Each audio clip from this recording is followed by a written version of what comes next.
잠언 13장 14절부터 19절까지 말씀입니다. 제가 봉독하겠습니다. 지혜 있는 자의 교훈은 생명의 셈이니 사망의 그물에서 벗어나게 하느니라. 선한 지혜는 은혜를 베푸나 사악한 자의 길은 험하니라. 무릇 슬기로운 자는 지식으로 행하거니와 미련한 자는 자기의 미련한 것을 나타내느니라. 악한 사자는 재앙에 빠져도 충성된 사신은 양약이 되느니라. 훈계를 저버리는 자에게는 궁핍과 수욕이 이르거니와 경계를 받는 자는 존영을 받느니라. 소원을 성취하면 마음에 달아도 미련한 자는 악에서 떠나기를 싫어하느니라. 아멘. 아멘. 오늘 우리가 지혜의 사신이라는 제목을 가지고 함께 말씀을 나누기 원합니다. 오래전에 그 TV에서 방영했던 그 TV 프로그램 중에 그 슈퍼맨이 돌아왔다라는 프로그램이 있었습니다. 아이들이 이제 그 연예인 그 엄마 아빠랑 같이 나와서 이제 그 촬영하는 그런 프로그램인데, 특별히 이제 아빠들이 나와서 이 아이들을 돌보는 양육하는 그런 프로그램입니다. 근데 그때 이제 아이들에게 이제 돈을 좀 쥐어주고서 아이들에게 장을 좀 봐라 하는 이런 이제 미션이 있었습니다. 그랬더니 이제 아직 초등학교도 안 들어간 이제 아이들도 있고 좀 큰 아이들도 이제 좀 있고 이제 그랬는데, 아이들을 이제 무리를 섞어가지고 이제 보냈더니 두부도 사오고 뭐 반찬도 사오고 뭐도 사오고 이렇게 시켰어요. 자, 종이에다가 뭐 이렇게 몇 가지를 적어서 갔는데 어떻게 됩니까? 아이들이 가다가 길에서 정신이 팔립니다. 그래서 자기가 지금 뭘 하러 왔는지 다 잊어버리고 이제 막 주변에 있는 것들도 보고 자기의 관심 있는 것들도 보고 그러면서 지금 내가 지금 무엇을 해야 되는지 잊어버리는 아이들의 그 천진난만한 모습을 보면서 웃게 되는 그런 장면들이 있었습니다. 사실 우리가 어떤 심부름을 시키거나 명령을 줄 때에 그 명령을 줄 때 우리 기대하는 것은 어떤 것입니까? 이것이 잘 수행되어지기를 기대하는 것이죠. 이게 일을 맡은 자의 책무입니다. 근데 이제 아이들이 어리기 때문에 관심이 온데 쏠리고 자기 지나가다가 정말 재미있는 것들을 보고 이렇게 쏠리는 것처럼 우리가 이 하나님의 말씀을 들고 살아가는 동안에도 말씀을 맡았는데, 책임을 맡았는데 우리의 관심이 그렇게 쏠려질 때가 얼마나 많이 있는지 모릅니다. 우리가 이게 관심이 쏠리게 되면 어떤 일이 발생하죠? 해야 될 일을 하지 못하게 되는 결과들이 있습니다. 우리가 사회생활을 하고 직장생활을 하고 사람들과 인간관계들을 맺어가면서 우리도 이렇게 중간에서 끼인 역할들을 하게 될 때가 있습니다. 권위자가 있고 권위자가 대신해서 어떤 뜻을 전달하기를, 이 대신해서 그 뜻을 이루는 일을 감당하기를 맡길 때가 있습니다. 그때에 우리가 해야 될 일은 어떤 것입니까? 나에게 일을 맡기신 그분의 뜻을 이루어 드리는 것에 우리의 온 관심을 기울여서 그것을 해야 되는데, 가끔 우리가 살아가다 보니까 특별히 어떤 갈등이 있는 상황에서 그런 일들을 감당을 하면 어떻게 됩니까? 중간에 내가 끼어 있다 보니까 내가 나의 이미지가 어떻게 될까, 또 나의 입지와 위치를 생각하면서 중간에서 일을 맡기신 분의 뜻을 쫓아서 그 일을 잘 감당하지 못하게 될 때도 간혹 있습니다. 그런데 그 일이 그로 말미암아서 나의 개인적인 관심과 나의 생각과 나의 판단으로 인해서 일을 그르치게 되면 그 일을 맡기신 분에게 굉장히 실망을 안겨드리게 되겠죠. 그래서 우리가 일을 맡았다는 것은 사실은 나의 모든 관심을 좀 제거하고 내버려두고 오로지 나에게 일을 맡기신 분의 그 뜻과 내가 그것을 충실하게 끝까지 잘 성취하도록 하는 그것에 사실은 목적이 있습니다. 오늘 말씀에 보니까 이 잠언 말씀이 특별히 이 지혜를 전달하는 자들과 이 전달하는 자들을 일을 잘했을 때에 그 지혜가 주는 유익들이 끼쳐지는 것들에 관해서 얘기를 하고 있습니다. 지금 오늘 말씀에 이제 14절부터 이제 19절까지 말씀을 저희가 오늘 볼 텐데요. 먼저 이제 14절부터 이제 말씀을 보니까 지혜 있는 자의 교훈은 생명의 셈이니 사망의 그물에서 벗어나게 하느니라. 진짜 이 지혜를 통해서 하고 싶은 얘기가 여기 먼저 이렇게 나왔습니다. 어떻게 했습니까? 이 생명을 얻는 일, 사망의 올무, 그물에서 벗어나게 하는 중요하고 막중한 일을 이 지혜를 맡은 자들에게, 지혜를 전달하는 자들에게 주었다 그랬습니다. 그래서 이제 14절과 19절까지 나오는 이 내용들은 이 지혜자와 그 지혜자가 전하는 메시지, 곧 선한 교훈에 관한 내용들입니다. 특별히 이 첫 번째 나오는 이 단락에서 보니까 지혜의 전달자를 통해서 전해지는 선한 메시지의 유익들이 계속해서 이제 나오고 있습니다. 이 메시지와 관련해서 성경이 하고 싶은 말은 그 바로 앞에 나오는 13절에 언급을 했는데 제가 한번 읽어봐 드리겠습니다. 말씀을 멸시하는 자는 자기에게 패망을 이루고 계명을 두려워하는 자는 상을 받느니라. 오늘 본문의 시작은 또 이 가르침의 유익을 지금 가시적으로 보여주고 있습니다. 말씀을 멸시하는 자에게는 패망이 있고 계명을 두려워하는 자에게 상을 준다. 이게 진짜 지혜가 이루고 싶은 것인데 이것을 잘하는 것을 보여주기 위해서 이 유익들을 보여주기 위해서 가시적으로 시청각 교육을 하는데 어떻게 합니까? 생명의 샘이라는 것을 이 그림을 다 그려서 보여주고 있습니다. 생명의 샘. 이것은 이제 바로 우리가 어저께 보았던 이제 앞에 나오는 이제 본문들에 보면 12절에 소망을 이루는 생명나무와 지금 같은 표현입니다. 지금 둘 다 똑같이 들어간 게 무슨 말이죠? 생명의 샘 이런 말이 있었고 생명의 나무라는 말이 있었는데 둘 다 똑같이 생명을 얻게 하는 일을 할 것이다. 지혜가 주는 유익입니다. 사망의 그물에서 벗어나게 하는 지금 효력을 이 생명의 샘과 생명나무에 가지고 있다 하는 그 표현을 하고 있습니다. 성경의 지혜는 단순히 삶을 우리가 현명하게 살아가는 일상적인 삶의 지침 정도의 수준으로 우리에게 주신 것이 절대로 아닙니다. 삶을 바르게 사는 지혜, 분명히 하나님의 지혜 있겠지요. 하나님이 지으신 세상이니까. 그런데 단순히 우리가 처세술을 배우고 이 땅을 좀 다른 사람들보다 현명하게 살아가는 정도의 지식을 하나님께서 우리에게 주려고 했던 것이 아니라 무엇과 관련된 얘기였습니까? 생명과 관련된 이야기입니다. 생과 사를 결정짓는 중요하고 막중하고 신중한 이야기입니다. 그러면 이 이야기의 메시지가 그 중함이 굉장히 달라지겠죠. 삶의 다양한 영역에서 다가오는 사망의 올무를 미리 보고 알아서 그 위기에서 벗어나게 해야 되는 것. 이게 지혜가 해야 되는 일이고 지혜를 전하는 자들이 해야 되는 일이고 진짜로 지혜가 주는 유익입니다. 우리가 이 교육부서에서 아이들을 가르치면서 제일 우리가 놓치지 말아야 될 것이 어떤 것입니까? 이 아이들에게 복음이 시급하다. 이 아이들에게 복음이 긴박하게 빨리 전해져야 된다라는 그 생각이 없으면 가르쳐야 될 것을 가르치지 못하고 엉뚱하게 시간들을 다 쏟아버리고 보내고 마는 것이죠. 그런 교회들을 제가 많이 봤습니다. 갔는데 아이들에게 무엇을 가르쳐야 될지 몰라서 그냥 시간만 허비하고 지나갈 때가 많이 있었습니다. 그런데 이 아이들이 상태가 어떻고 이 아이들의 존재가 어떠함을 우리가 바르게 안다면 무엇을 가르치겠습니까?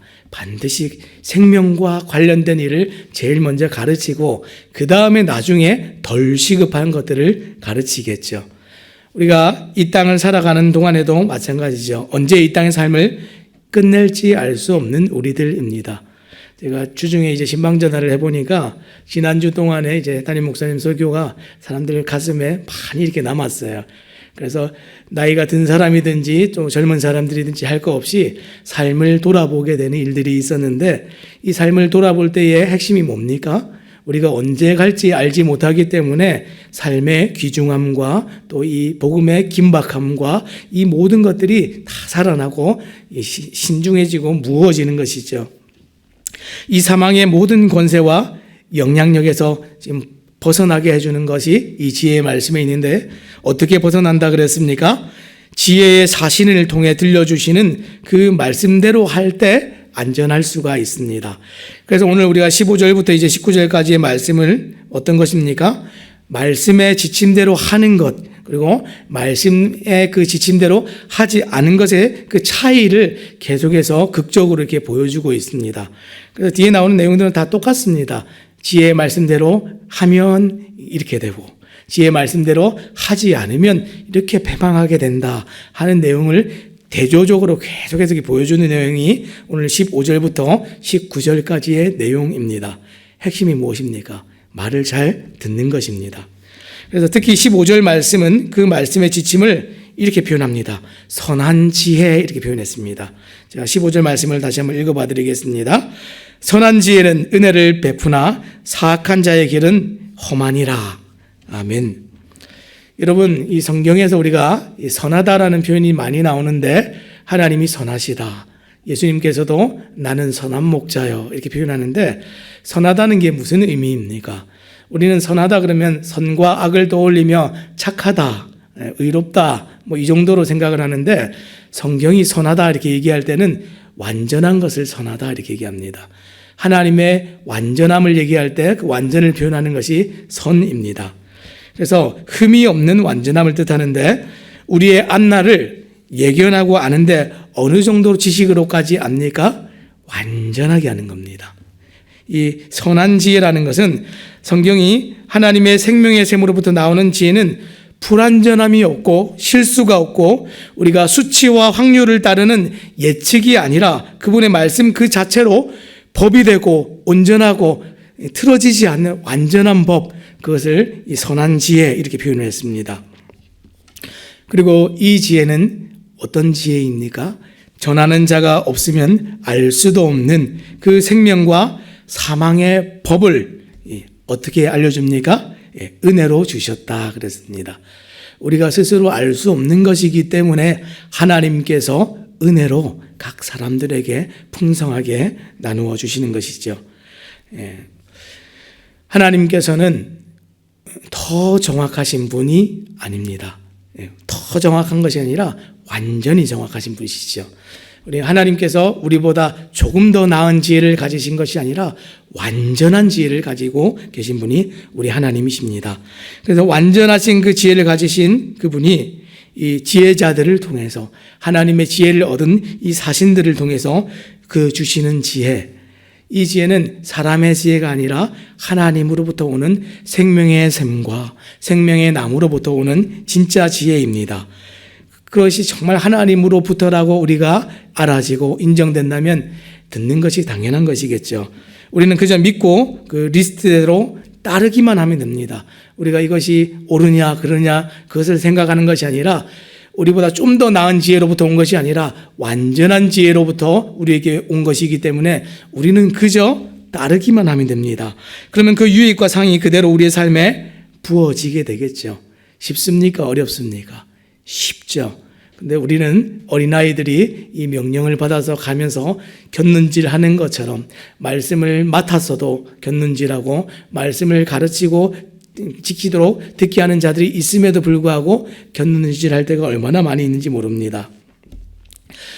제가 이 대사와 하나님께서 맡기신 이 사신의 역할들을 좀 묵상을 하다가 오래전에 하나님의 대사라는 책을 쓰셨던 김하중 장로님에 대한 이야기가 좀 떠올랐습니다.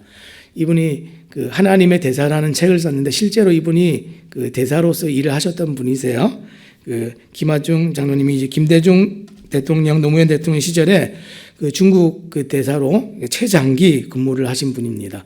이렇게 오랫동안 중국에서 일하신 분들이 없어요. 중국 대사로 일하는 게 쉽지 않거든요.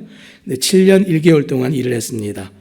하나님의 지혜를 따르는 그 원리를 설명할 때에 그 책에서 뭐라고 얘기를 했냐면 자기가 진짜 대사로 있으면서 하나님께서 우리를 대사로 보내지 않았는가 이런 이제 묵상들을 할 때에 자신의 딸에게 보냈던 한 편지의 대목들을 그 책에 실었습니다.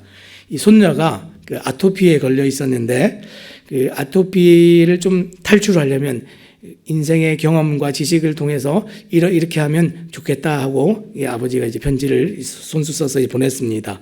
그 리스트에는 이 모든 과일과 채소와 먹거리들에 대한 리스트 항목들이 쭉 있고 거기다가 이제 O, X 이렇게 달아놨습니다.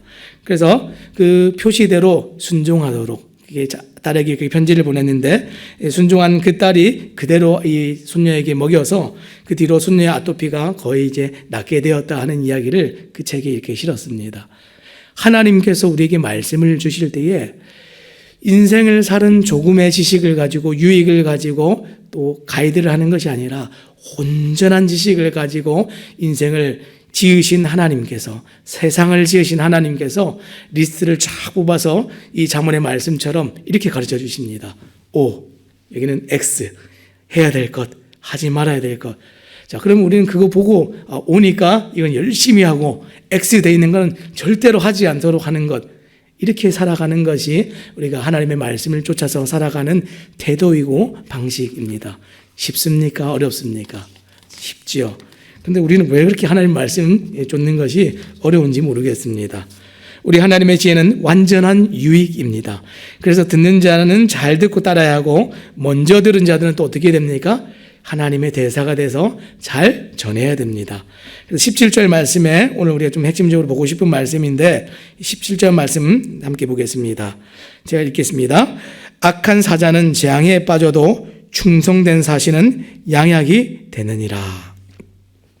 사신이 있고 사자가 있는데 어떻게 합니까? 지금 악한 사자는 막 엉뚱한 곳에 빠집니다. 재앙에 막 빠집니다. 왜 이런 일에 빠집니까?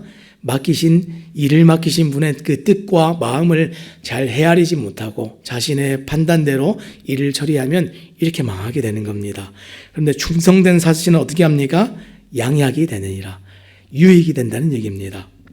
자, 그래서 이 20절과 25절 이제 마지막 뒤에 나오는 내용들은 사실 다 이 선택을 잘한 OX를 잘 선택한 그 결과들입니다.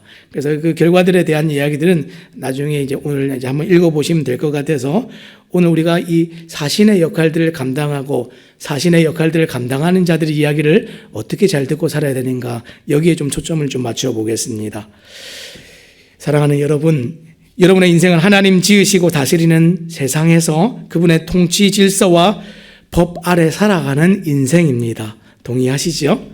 예, 여러분과 여러분의 자녀가 한번 사는 이 인생을 바른 길로 안전하게 가려면 어떻게 해야 되겠습니까?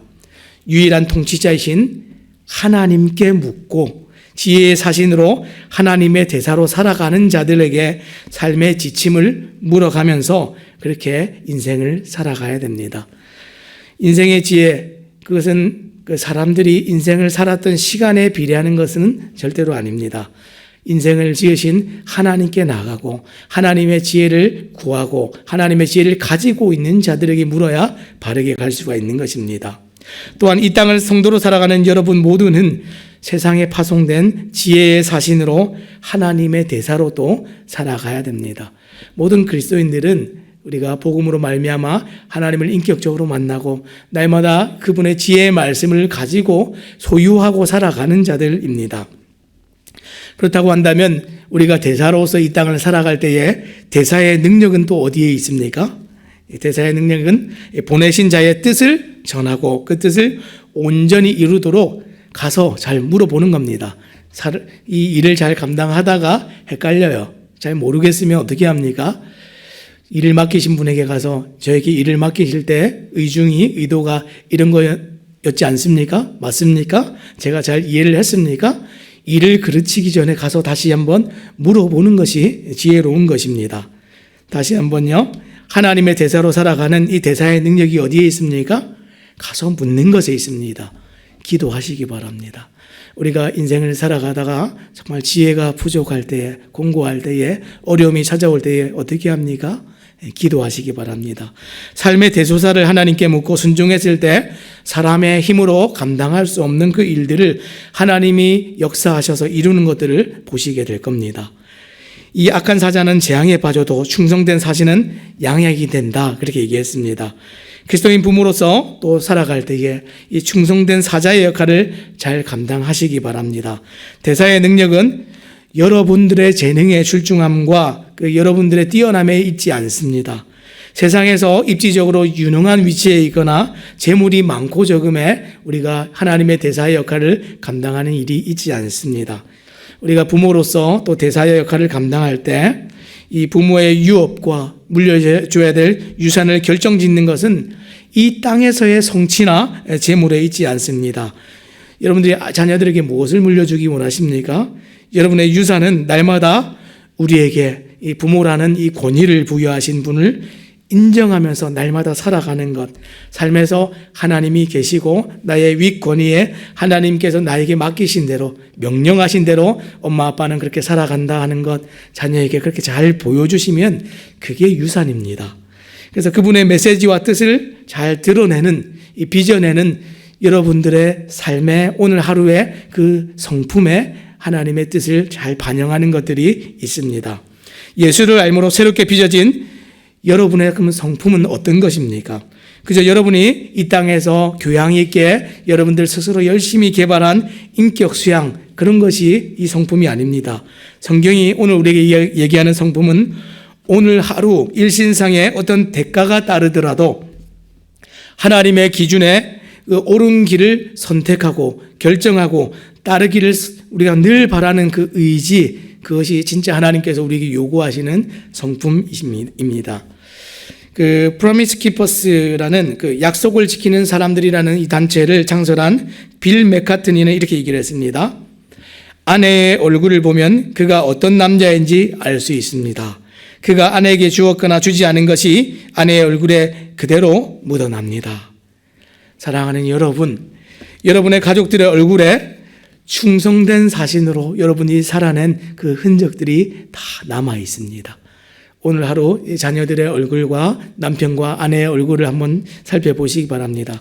여러분들이 하나님의 지혜를 가지고 충성된 사신으로 살아남았다면 여러분들의 가족들에게 그 얼굴에 흔적이 남아있고 여러분들의 이웃들의 그 얼굴에 흔적이 남게 되고 직장에서 삶의 모든 도처에서 그 빛이 남아서 사람들이 하나님을 보고 찾아올 수 있는 그 길들이 열리게 됩니다. 오늘 하루를 정말 우리가 살아갈 때에 이 하루를 집중해서 하나님의 나라의 그 대사로서 지혜를 맡은 또 사신으로서 그렇게 살아가시는 우리 모든 성도님들 되시기를 우리 주님의 이름으로 부탁드립니다. 기도하겠습니다.